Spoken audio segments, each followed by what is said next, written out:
নির্বাচন এবং গণভোট অবাধ এবং নিরপেক্ষ করতে মাঠে নেমেছে আইনশৃঙ্খলা বাহিনী। 14 ফেব্রুয়ারি পর্যন্ত মোতায়েন থাকবেন বাহিনীর সদস্যরা। এ সময় পুলিশ, সেনাবাহিনী, বিজিবি সহ সারা দেশে নির্বাচনী নিরাপত্তায় নিয়োজিত থাকবেন 9 লাখ সদস্য।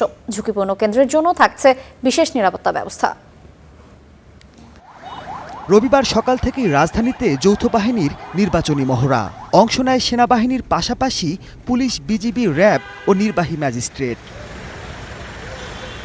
এবারের নির্বাচনে সব মিলিয়ে মাঠে কাজ করবেন 1051 জন নির্বাহী ম্যাজিস্ট্রেট। পাশাপাশি নির্বাচনী দায়িত্বে থাকবেন 1,49,000 পুলিশ সদস্য এবং 1 লাখ সেনা সদস্য। এছাড়া আনসার ভিডিবির 5,76,314 জন সদস্য নির্বাচনী শৃঙ্খলা রক্ষায় দায়িত্ব পালন করবেন। নির্বাচনের মাঠের নিরাপত্তা নিশ্চিতে নেওয়া হয়েছে বিশেষ পরিকল্পনা। তবে সহিংসতার কোনো রকম শঙ্কা নেই বলে জানিয়েছে আইন শৃঙ্খলা বাহিনী।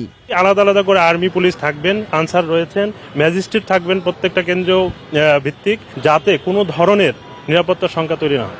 এদিকে ঢাকা মহানগরীর 13টি সংসদীয় আসনের 76% ঝুঁকিপূর্ণ জানাচ্ছে পুলিশ।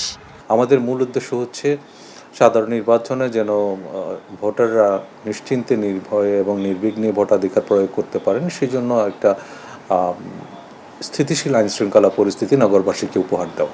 অতিরিক্ত সদস্য মোতায়েন থাকবে ভোটের দিনের পরে আরও 2 দিন।